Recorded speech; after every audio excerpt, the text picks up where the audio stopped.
Hi, this is Lulu from Gut Feeling Holistic Health, and today I want to help you parse through and make some decisions about whether the trend of intermittent fasting is a good one for you to hop on board with. And I will start by saying when I first heard of the notion of skipping dinner, I thought it was crazy, and there was no way I would ever be on board with it. It was at a Buddhist hermitage where some Buddhist nuns lived, and according to the Buddha's teachings to monastics, they don't eat anything after midday. That midday lunch is their final meal of the day as part of their monastic discipline. So I was there visiting and was not going to be served any dinner, and that didn't work for me at that point in my life. So I snuck all kinds of apples and peanut butter and jelly sandwiches and was eating them on the down low at dinner time while I was there visiting. I wasn't the right time for me to consider it, but this also points to intermittent fasting not being anything new. It's an old practice, at least 2,600 years old, since the Buddha instructed his monastic followers to leave the afternoon and the evening open for spiritual practice rather than needing to always be looking for that next meal, looking for what we're going to consume next. And of course, for many of us, we go through our whole day over-consuming all day, every day. So that's part of what I think has driven the interest in this trend, looking for an alternate or a balance point to work against that overconsumption. Let's define our terms. Intermittent fasting encompasses eating patterns where individuals go an extended period of time without eating. There's different books or protocols out there. Some are every other day, eat as usual one day, fast the next day, eat as usual, fast. Some of them are just look at cutting calories drastically across the board. That's sort of more of the calorie restriction perspective. So cutting calories by 25% every single day. Really popular is what would actually be called time-restricted feeding. That's what the Buddhist monastics do. And some of the popular plans there are 18-6, plans where you go 18 hours out of 24 without eating, and you fit all of your eating into that 6 hours. Sometimes that's extended to 16 and 8 hours. So there's lots of different ways to approach this, and people might be talking about different things when they're using the words intermittent fasting or IF.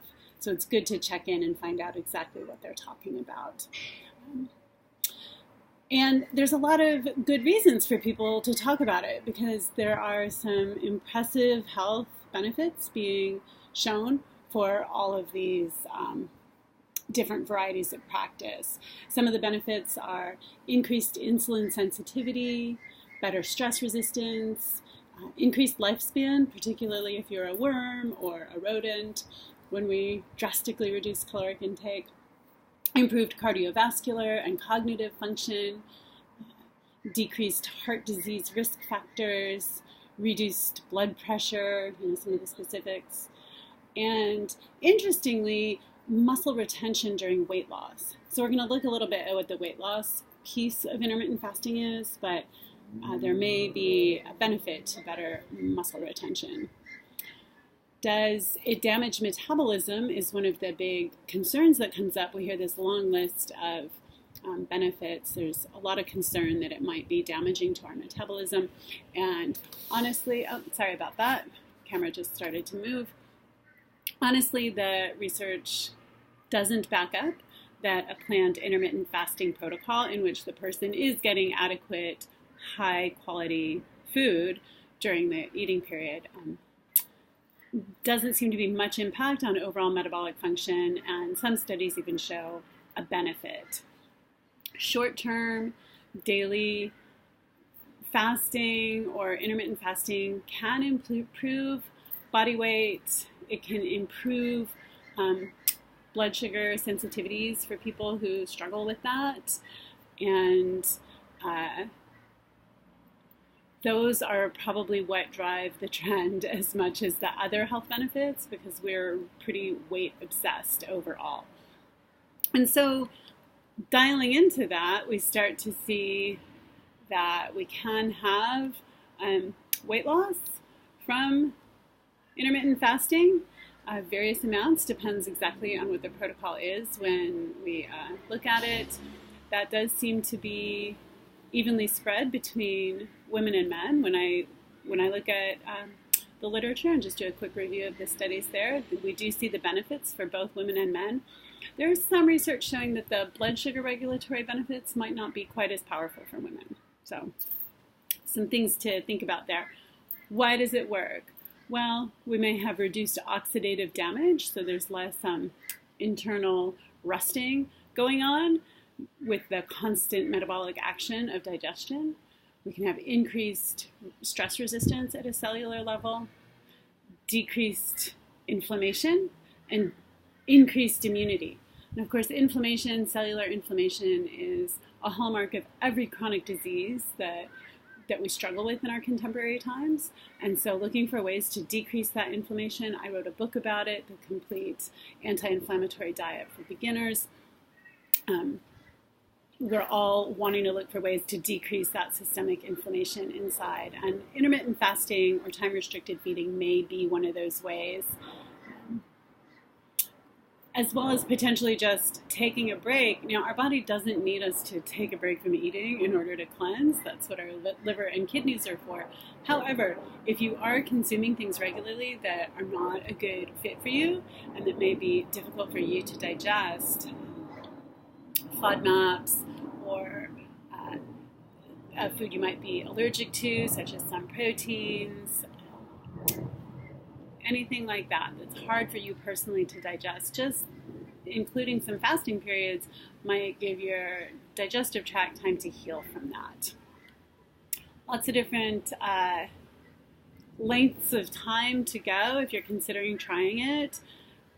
I would really urge you and caution you that if you're thinking about fasting for more than one day, that you consult with a qualified healthcare practitioner about that and make sure that's really a good option for you to try. Certainly, if you already have blood sugar dysregulation, the data do show that time-restricted feeding or intermittent fasting might be supportive for that, but you'd want to check in and make sure that any medications are being handled appropriately around that. So really check with your doctor and get a sense of what is going to work for you. Like I said, the first time I ever heard of it, even the idea of skipping dinner just seemed impossible, improbable, and undesirable. So I certainly wasn't a candidate at that point to consider fasting for a whole day, for example. And many people are not good candidates for intermittent fasting. It is a risky choice for those who are already burned out and overstressed. Not eating regularly is a stress on the body, and if you're already running at a high stress level, high existing cortisol levels, it may not be the right time in your life to include additional stresses of not having the nourishment come in that your body and brain rely on and are accustomed to. Those who have insomnia, chronic fatigue syndrome, those who are already underweight, these are not good indicators for fasting being the right choice at this point in somebody's life. If you're already depleted, don't add fasting to your regimen. And I especially want to mention, if you've struggled with disordered eating, emotional eating, restricted eating, and that can just mean your typical garden variety dieting. If you've struggled with restricted eating and then, the binge eating that can follow it, or if it just makes you feel crazy and tight and anxious inside to consider fasting or skipping a meal, don't do it. It might not be the right time for you. You might need a lot of support to be able to continue. If it is a goal of yours to give that a try, you might want to work with a nutritionist like myself, work with a qualified healthcare provider to make sure you have the support you need to take some baby steps in that direction if it's something you really feel drawn to try. GI conditions are another maybe risk factor, maybe not, to weigh in here. It can be supportive for some kind of GI dysregulation. Some people with IBS will do well with intermittent fasting, others not so much. So again, it's looking for someone who can really support you if you have a more complicated kind of situation like that. And you also want to be really aware of what you are eating when you're eating. Going on a all fast food diet one day and then fasting the next day is not moving your health in the right direction, in my opinion. So you want to make the times that you are eating really high impact, really giving your body what it needs to be able to continue functioning optimally and feeling great. And at the end of the day, that's what we're looking for when we try these kinds of practices. The Buddhist monastics have been doing it for 2,600 years. I've probably been doing it for more like 1 year. And I love it. It matches my body. It matches my metabolism really well at this point in my life. I typically am done eating by mid-afternoon and I don't eat again until the morning. Not every day of the week. You know, I definitely still like to go out to dinner with my family and friends. So I like that it's something I can be flexible with. But overall, it feels really good. My energy feels great. My cognitive function, I feel really clear. And I like having that time open in the evening to continue with my flow of the day, whether that's writing, it may well be meditation and spiritual practice, the way the Buddha envisioned for his monastics. Yeah, so it's working for me right now, and that may change again.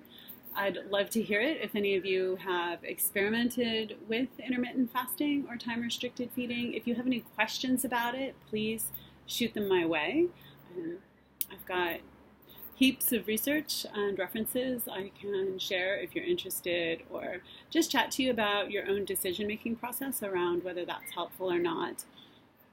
And in fact, I think I'll be releasing a 30-day intermittent fasting program in a few months. So if that's something you'd be interested in, send me a message underneath and I'll definitely put you on the list for that to be able to get that guided kind of step-by-step, holding hands. Let's give this a try and see if it's something that feels supportive at this time in your life, in our lives. Thanks so much. I hope I helped dispel some of the overhype or some of the confusion about intermittent fasting, and hope to hear from some of you about how it struck you. Okay. Be well.